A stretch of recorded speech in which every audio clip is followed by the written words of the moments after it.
Sir में चक्कर आना ये आम शिकायत है। ये हम में से लगभग हर व्यक्ति अपने लाइफ के काल में कभी न कभी सर में चक्कर आने की शिकायत होती है। और ये सर में चक्कर आने की अनुभूति को टेक्निकल भाषा में वर्टाइगो भी कहते हैं। कुछ लोग सामान्य भाषा में इसको गिडनेस या डिजीनेस भी कहते हैं। हालांकि वर्टाइगो और डिजीनेस में थोड़ा फ़र्क है, लेकिन फिर भी सर में चक्कर आना ये आम बात है। कुछ लोगों को सर में चक्कर के अलावा मतली भी होती है या उल्टियाँ भी होती हैं। ऐसे भी वर्ग लोग हैं जिनको सर में चक्कर के साथ चलने में संतुलन की परेशानी होती है। उन्हें लगता है कि कहीं मैं ज़मीन पर न गिर जाऊं। और जब चक्कर आता है तो कुछ लोगों को ये महसूस होता है कि उनके इर्द गिर्द जो सारी वस्तुएं हैं, दीवार वगैरह, ये सब भी घूम रही हैं। तो सर में चक्कर एक ही टाइप से नहीं, अलग अलग रूपों में मतली के साथ, संतुलन की कमी के साथ, या ये लगे कि चारों तरफ घूम रहा है, ये सब को एक ही वर्ग में रखते हैं हम लोग, जिसका नाम है वर्टाइगो। ऐसे तो वर्टाइगो के 100% लोगों में लगभग 90%, 95% लोगों को 2 दिन, 4 दिन, 5 रोज की उपचार से ठीक हो जाता है। लेकिन कभी कभी ये गंभीर रोग के भी संकेत हो सकते हैं, जैसे कि ब्रेन का अपना ट्यूमर होना या स्ट्रोक का होना। सर में चक्कर आने के मुख्य कारण होते हैं, उनके बारे में मैं आपसे जिक्र करूंगा। सबसे पहले कारण कि हमारे अंदर की कानों में इंटरनल ईयर जिसको बोलते हैं, उसमें कुछ गड़बड़ी होने से ज़्यादातर लोगों को चक्कर आता है। इसमें जो सबसे कॉमन है उसको बोलते हैं BPV, benign paroxysmal positional vertigo. मतलब कि ये जब पोस्चर होता है चेंज, तभी पेशेंट को चक्कर आता है। इसकी शुरुआत अचानक होती है, ज़्यादा एल्डरली अपना पॉपुलेशन में होता है, और इसमें पेशेंट को सोने में भय लगता है। सोते समय अगर वो दाहिना करवट, बाएं करवट या गर्दन कभी आगे पीछे घूमे तो उसे चक्कर काफ़ी आती है। BPV के नाम से अपना इसको लोग जानते हैं। ये सबसे काफ़ी कॉमन कारण है चक्कर आने का। इसके अलावा जो अन्य कान की चक्कर आने के कारण हैं वो हैं वेनियर्स डिजीज। ये बहुत ही गंभीर समस्या है, बड़ा ही डिफ़िकल्ट टू ट्रीट है। लेब्रिंथाइटिस या वेस्टिबुलर न्यूराइटिस, ये कान के विभिन्न रोग हैं। ये मैं जानकारी के लिए बोल रहा हूँ, लेकिन इसका डायग्नोसिस जब तक आप डॉक्टर से नहीं मिलेंगे, कान के स्पेशलिस्ट वाले लोग जांच करके बताएंगे कि इसमें से कोई कारण आप पर लागू होता है कि नहीं होता है। इसके अलावा जो अन्य हैं अपना कारण, वो हमारी अपना गर्दन की हड्डियों में ये आम धारणा है कि जब भी किसी को चक्कर आता है सर में, तो वो उसको पहले ध्यान जाता है कि सर्वाइकल स्पॉन्डिलोसिस है कि नहीं, गर्दन की हड्डियाँ टाइट हैं कि नहीं, या तकलीफ़ है कि नहीं। हालांकि वो भी एक है अपना कारण, लेकिन गर्दन की हड्डियों में चोट लगने से, व्हिप्लास इंजरी होने से, या सर्वाइकल स्पॉन्डिलोसिस होने कारण से भी चक्कर होता है। इसके अलावा जो थर्ड है अपना कारण, जो वो है कि अगर हार्ट संबंधित या BP संबंधित कोई अगर हमको बीमारी हो तो चक्कर आता है। BP के बढ़ने से उतना चक्कर लोगों को नहीं आता है जितना कि BP के घटने से चक्कर आता है। BP के घटने वाली जो स्थिति है ऑर्थोस्टैटिक हाइपोटेंशन कहते हैं। इसका मतलब होता है कि अगर आपका BP बैठे रहने की स्थिति में 140/90 है, अगर 3 मिनट खड़ा होने के बाद हम लोग BP को नापें और वो 20 मिलीमीटर सिस्टोलिक BP घट जाए तो उसको ऑर्थोस्टैटिक हाइपोटेंशन कहते हैं। और ऐसी स्थिति में चक्कर आने की संभावना काफ़ी बढ़ती है।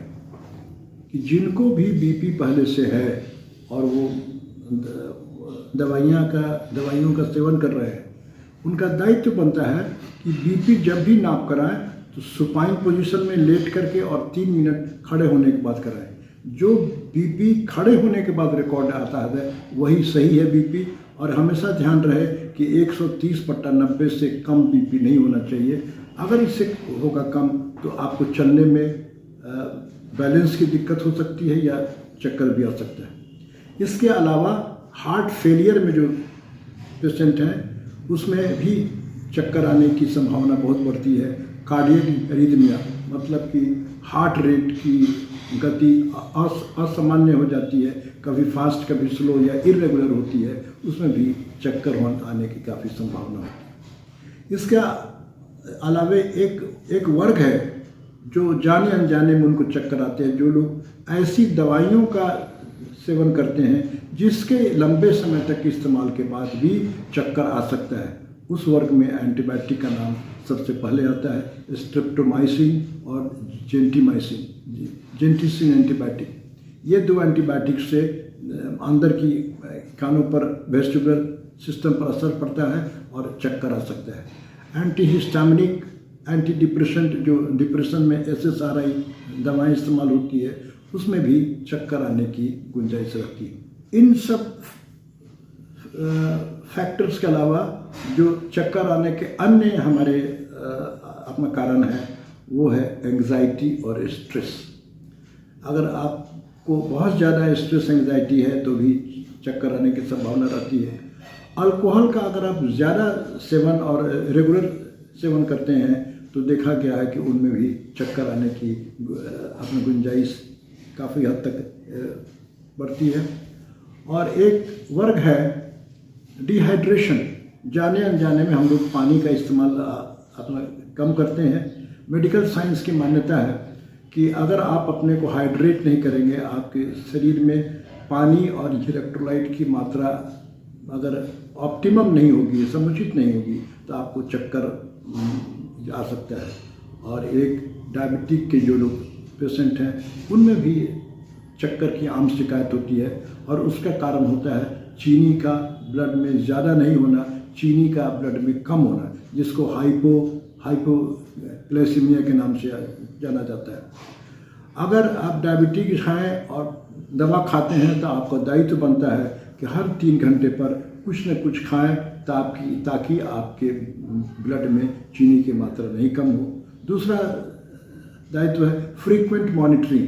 बार बार खून की खाली पेट में और खाने के बाद 2 घंटे के बाद जांच करा के देखना कि आपका ब्लड शुगर नियंत्रण में है कि नहीं। तो अक्सर जो लोग डायबिटिक से गलती होती है कि वो नाश्ते और दोपहर के खाने के बीच में काफ़ी लंबा गैप होता है, मतलब कि 3 घंटे से ज़्यादा। ऐसे होने पर चक्कर आने की होती गुंजाइश। सारांश में अगर आप कोई भी व्यक्ति हैं और चक्कर आ रहा है तो अपना बीपी की जांच स्टैंडिंग में कराएं। आप देखें कि आपकी ब्लड में उचित मात्रा में ये आपकी शुगर है कि नहीं, और आप कोई अंग्रेजी दवाई ऐसी तो जाने अनजाने में नहीं खा रहे हैं जिसके कारण से चक्कर है। इसके अलावा आपके डॉक्टर गर्दन की मांसपेशियों हड्डियों की जांच करेंगे या अन्य कोई गंभीर उसके कारण है कि नहीं, CT स्कैन की आवश्यकता पड़ने पर हो सकती है। इस तरह से ये सामान्य कारण है जो चक्कर को पैदा कर सकती है। सर में अपना चक्कर हमें नहीं हो या होने पर हम क्या करें इसके बारे में बतलाऊंगा। क्या करें और क्या ना करें, उसमें सबसे पहले आवश्यक है कि आप उचित मात्रा में पानी पिएं। खास तौर से जबकि गर्मी का होता है मौसम, तो कम से कम 2 से 4 लीटर पानी आपको रोज़ पीना चाहिए। थोड़ा सा आराम भी बीच बीच में काम के टाइम में you are suppose to take a break लें ताकि कुछ देर आराम कर सकें। स्ट्रेनुअस काम लगातार करने से भी सर में चक्कर आता है। 1-2 घंटा स्ट्रेनुअस काम करने के बाद भी आपको 5 से 10 मिनट आराम की आवश्यकता पड़ती है। जो ऐसी बातें जो चक्कर को इंड्यूस करती हैं, ट्रिगर करती हैं, ऐसे बातों से बचें। इसमें सबसे इम्पॉर्टेंट है स्ट्रेस, मानसिक तनाव। मानसिक तनाव की मात्रा ज़्यादा होने पर चक्कर सर में आ सकता है। खाने पीने की बात करें, कुछ ऐसे भी खाद्य पदार्थ हैं जो अनजाने में हम लोग खा लेते हैं और उसके भी कारण हमें चक्कर आता है। और ये चीज़ है खाने की जो पैकेट फूड, प्रोसेस्ड फूड जो मार्केट में मिलते हैं। प्रोसेस्ड फूड है जिसमें नमक बहुत ज़्यादा होता है। अक्सर प्रोसेस्ड फूड में नमक की मात्रा मार्केटिंग करने वाले लोग अधिक डालते हैं। जो प्रोसेस्ड फूड है हम लोग घरों में जाने अनजाने में काफ़ी मात्रा में इस्तेमाल करते हैं, वो अचार खाने से नमक की मात्रा होती है ज़्यादा। और याद रखिए कि किसी भोजन में ज़्यादा नमक पड़ने से, उसको इस्तेमाल करने से चक्कर आने की संभावना बढ़ती है। तो हमारा संदेश होगा कि ऐसे भोजन में जिसमें नमक ज़्यादा हो, सॉस में भी या अचार में भी, चाट में, चटनी में, ऐसे भोजन से हम लोग बचें ताकि चक्कर की संभावना हमें कम हो। ऐसे भोजन जो ज़्यादा मीठी होती है, जैसे कि मिठाई, कोल्ड ड्रिंक्स और इस तरह की जो आर्टिफिशियल मीठी चीज़ उसमें डाली गई, एस्पार्टम, ऐसी भी अधिक मीठा भी खाने से चक्कर आने की संभावना रहती है। जिस चीज़ में कैफीन ज़्यादा है, जैसे कि ज़्यादा कॉफ़ी का पीना, ज़्यादा चॉकलेट का खाना भी चक्कर आने का कारण बनता है। ऐसे भोजन से हमको हमेशा बचना चाहिए। आपको महसूस हो कि सर में चक्कर आ रहा है, उस समय आराम करना आवश्यक है। अगर चक्कर हल्का भी है तो आप जब भी घरों में या घर के बाहर चलते हैं, सपोर्ट के साथ चलिए, वॉकर के साथ या छड़ी लेके आप चलें ताकि आपका बैलेंस मेंटेन रहे। उस समय अगर आप ज़मीन पर आपने गिर गए, चोट लगने की संभावना है। चक्कर अगर लगातार एक आध रोज़ में नहीं ठीक हो रहा है और काफ़ी हेडेक हो रहा है, हेडेक भी है या बुखार है, उस समय डॉक्टरों से राय विचार करना बहुत ही आवश्यक है। चक्कर होने पर क्या नहीं करें। चक्कर होने पर झुक के कोई सामान नहीं उठाना है। आप सीढ़ियों पर ऊपर जाने से बचें, आपके संतुलन को खतरा हो सकता है। और झटके के साथ अपने गर्दन को नहीं आपने घुमाएं। अगर आप रोड पर जा रहे हैं तो ज़्यादा अपने गर्दन उठा के किसी चीज़ को पढ़ने की ज़रूरत नहीं। जैसे होर्डिंग्स वगैरह होती है तो हम लोगों को अपने गर्दन को काफ़ी ऊंचा करके देखना पड़ता है।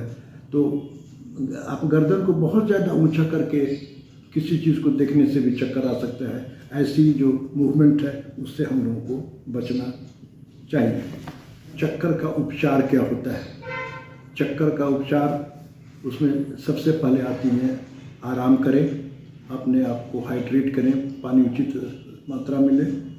और अगर नहीं होता है तो कुछ दवाइयाँ हैं जिसको खाने से चक्कर थोड़ा बहुत आराम मिल सकता है। ये दवाइयाँ आती हैं मेक्लीजीन, सिनराजीन, बीटा हिस्टीन। ये सब दवाइयों कुछ खाने से अगर सामान्य कॉज है तो आराम मिलता है। अगर दवाई खाने के बाद भी आपको आराम नहीं मिलता है तो आपको डॉक्टरों से राय विचार करनी चाहिए। वो जांच करके आपके चक्कर के कारणों का पता लगा करके वो आपकी सहायता करेंगे। चक्कर आने में एक और भी महत्वपूर्ण भूमिका है खून की कमी। अगर शरीर में खून की कमी है तो भी आपको चक्कर आ सकता है और उसकी भी जांच होनी चाहिए। इन सब बातों के अलावा एक फिजियोथेरेपी का एप्लेज मैनूवर अपना कहते हैं। एप्लेज मैनूवर में आपके डॉक्टर पेशेंट को बेड पर लिटा के अपना उसकी गर्दन को डिफरेंट एंगल से घुमाते हैं, 45 डिग्री, 90 डिग्री, इस तरह से। तो जाके वो जो वेस्टिबुलर सिस्टम में जो पार्टिकल फंस गए हैं उसको जगह पर फिक्स करने में होती है मदद। एप्लेज मैनूवर का मैं इस वीडियो के अंत में डिस्क्रिप्शन में देख रहा हूँ। अगर आप उसको देखना चाहें तो उसको देख लें कैसे किया जाता है। लेकिन उसके बारे में मेरा अनुरोध होगा कि अपने डॉक्टरों से राय, उनके देख रेख में उन्हीं को आप प्राप्त करने दीजिए। किसी अनजान व्यक्ति से एप्लेज मैनूवर कराने की ज़रूरत नहीं। चक्कर आता है बार बार और आपको चलने में दिक्कत हो रही है, तो बैलेंस करने वाली भी एक्सरसाइज आपको सीखनी चाहिए। उसका भी वीडियो मैं अंत में डिस्क्रिप्शन में उसका लिंक आपके इसके साथ मैं दे रहा हूँ, आप चाहें तो उसे देख सकते हैं। दवा लिखने के पहले हम लोग ये जानने की कोशिश करते हैं कि पेशेंट का खान पान में ठीक है या खान पान में कोई गड़बड़ी है। कोई ऐसी तो अपनी दवाई नहीं खा रहे हैं जिसके कारण चक्कर हो रहा है, उसको अपने दूर हटाने की कोशिश करते हैं। और कभी कभी ऑपरेशन की भी होती है आवश्यकता। अगर सेंट्रल कॉज ऑफ वर्टिगो निकला, ब्रेन अपने ट्यूमर या स्ट्रोक की संभावना है, तो ऑपरेशन की भी आवश्यकता होती है। लेकिन सेंट्रल कॉज के पेशेंट की संख्या बहुत कम है।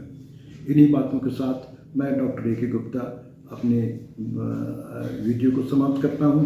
आपसे उम्मीद अपना करता हूं कि अपने दोस्तों में शेयर करें, लाइक करें और सब्सक्राइब करना ना भूलें। Thank you so much for watching.